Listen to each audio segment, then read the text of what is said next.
Hi guys, நீங்கள் என் சேனலுக்கு இப்போ தான் ஃபஸ்ட் டைம் வரீங்கன்னா I am Kishore. I am software engineer. இன்னைக்கு வீடியோவில் நம்ம என்ன பார்க்க போகிறோம்னா 5 behaviors that instantly attracts people. So most of the people பார்த்தீங்கன்னா அவங்க right from grooming to dressing எல்லாத்துலேயுமே பர்ஃபெக்டாக இருப்பாங்க. பட் ஆனால் அவங்க பிஹேவியர்ஸில் ரொம்பவே வீக்காக இருப்பாங்க. ட்ரஸ்ட் மீ ஹைஸ், நீங்கள் என்ன தான் பர்ஃபெக்டாக இருந்தாலும் உங்கள் behaviour is still very very important to be attractive person. So without much further ado let's get into the video. First one பார்த்தீங்கன்னா be a good listener. Most of the people என்ன பண்ணுறாங்கன்னா இந்த மிஸ்டேக்கை பண்ணுவாங்க. நம்ம ஆப்போசிட்டில் இருக்கவங்க என்ன தான் பேசுகிறாங்கன்றதே கேட்காம அவங்களோட பாயிண்ட்டை சொன்னால் போதுன்ற பெர்ஸ்பெக்டிவ்லேயே பேசுவாங்க. பி இட் இன் ரிலேஷன்ஷிப் அப்படின்னா நீங்கள் ப்ரொஃபஷ்னலாக கம்யூனிகேட் பண்ணுறீங்க யார்கிட்டனா எப்படி இருந்தாலுமே you have to listen to them completely. அதுக்கப்புறம் தான் நீங்கள் ரிப்ளை பண்ணணும். ஸோ தட் அப்போ தான் அந்த கம்யூனிகேஷன் ரொம்பவே ஒரு ஹெல்த்தியான கம்யூனிகேஷனாக இருக்கும். அண்ட் ஆல்சோ அவங்களுமே உங்ககிட்ட ஏதாச்சும் ஒரு விஷயம் ஷேர் பண்ணணும்னா ஃப்ரீயாக ஷேர் பண்ணுவாங்க. ஏன்னா you are a good listener. So next time நீங்கள் ஒருத்தங்கிட்ட பேசுகிறீங்கன்னா make sure you are properly listening to them and reply. Second one பார்த்தீங்கன்னா have some little smile in face. நீங்கள் ஃபர்ஸ்ட் டைம் ஒருத்தங்கிட்ட இன்ட்ராக்ட் பண்ணுறீங்கன்னா ஜஸ்ட் லைட்டாக ஸ்மைல் பண்ணி பேசுறது மூலிமா they will feel positive. For example, நான் ஃபர்ஸ்ட் டைம் ஒருத்தவங்க கிட்ட இன்ட்ரடியூஸ் பண்ணுறேன்னு வச்சுக்கோங்க. ஹாய் ஐ எம் கிஷோர் இப்படின்னு சொல்கிறதுக்கும் ஹாய் ஐ எம் கிஷோர் இப்படின்னு சொல்கிறதுக்கும் நிறையவே டிஃப்ரென்ஸ் இருக்குது இல்லையா? அண்ட் ஆல்சோ சைக்காலஜி படி என்ன சொல்கிறோம்னா humans are most likely to mimic facial expression.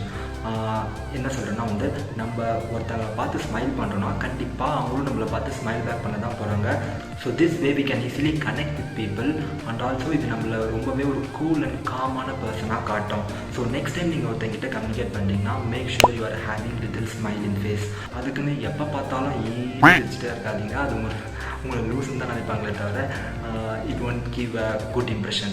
So third thing என்னன்னு பார்த்தீங்கன்னா don't reveal your self completely. நம்ம ஒருத்தங்கிட்ட கம்யூனிகேட் பண்ணும்போது மோஸ்ட் ஆஃப் த டைம் நம்ம ஏதாச்சும் ஒரு விஷயம் நம்மளை பற்றி ஷேர் பண்ணுவோம். அவங்க ஏதாச்சும் சில விஷயங்கள் அவங்கள பற்றி ஷேர் பண்ணுவாங்க.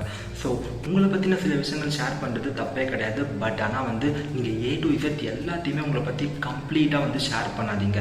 இப்படி பண்ணுறது மூலிமா நீங்கள் ரொம்பவே ஒரு லெஸ் அட்ராக்டிவ் பர்சனாக ஆகிடுவீங்க. ஏன்னா அவங்ககிட்ட கம்யூனிகேட் பண்ணும்போது ஃபர்தராக உங்களை பற்றி தெரிஞ்சுக்க எந்த ஒரு விஷயமே புதுசாக அவங்களுக்கு இருக்காது. ஏன்னா நீங்கள் ஆல்ரெடி எல்லாத்தையுமே ஷேர் பண்ணிட்டு இருப்பீங்க. இப்படி இருக்கிறது மூலிமா ஒரு கியூரியாசிட்டி குறைஞ்சிரும். பீப்புள் பார்த்தீங்கன்னா ஓகே இவன் இவ்வளோ தான், இதுக்கு மேலே இவனை பற்றி தெரிஞ்சுக்க என்ன இருக்குன்னு சொல்லிட்டு அது உங்களை ரொம்பவே லெஸ் அட்ராக்டிவ் பர்சனாக காட்டிடும். ஸோ நெக்ஸ்ட் டைம் நீங்கள் ஒருத்தங்கிட்ட பேசும்போது make sure you are not completely revealing about your self. Fourth important thing என்னன்னு பார்த்தீங்கன்னா create comfort zone. First of all நீங்கள் ஒரு அட்ராக்டிவான பர்சனாக இருக்கணும்னா நீங்கள் ஒரு அப்ரோச்சபிளான ஒரு பர்சனாக இருக்கணும். அப்போ தான் மற்றவங்க கிட்ட பேசணுன்னே வருவாங்க இல்லையா? So you have to make people comfortable talking with you. For example, நீங்கள் இந்த மாதிரி விஷயங்கள்லாம் பண்ணிங்கன்னா people they will feel really comfortable talking with you. For example, be positive.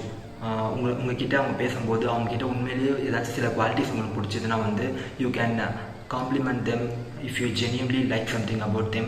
And for example, you can ask some interesting question. அவங்களுக்கு ஏதாச்சும் ஒரு விஷயத்தில் interest இருந்துச்சுன்னா நீங்கள் அந்த மாதிரி கொஸ்டின்ஸ் கேட்டிங்கன்னா they will really feel comfortable sharing about that. But ஆனால் don't do this kind of thing. Like நீங்கள் அவங்கள அன்கம்ஃபர்டபுளாக ஆக்குற மாதிரி சில கொஸ்டின்ஸ் கேட்காதீங்க. That way they will feel really uncomfortable. For example, உங்கள் வெயிட் என்ன ப்ரோ, உங்களோட சேலரி எவ்வளோ, you are married or unmarried, நீங்கள் கமிட்டடா இல்லை சிங்கிளா. No don't ask this kind of questions. Okay. So fifth thing என்னன்னு பார்த்தீங்கன்னா having a high contact. Trust me guys, it will make a huge difference. ஏன்னா நம்ம ஃபேஸ்லேயே இம்பார்ட்டண்ட்டான ஒரு ஆர்கன்னா பார்த்தீங்கன்னா அது ஐஸ் தான். ஏன்னா நம்ம எந்த ஒரு எக்ஸ்ப்ரெஷனாக இருந்தாலுமே அந்த ஐஸ் காட்டி கொடுத்துருன்னு சொல்லுவாங்க. ஸோ நீங்கள் ஒருத்தங்கிட்ட பேசும்போது ஐ கான்டாக்ட் மெயின்டைன் பண்ணுறது மூலிமா தட் வே நீங்கள் ஒரு ஹானஸ்டான பர்சனும் காட்டும்.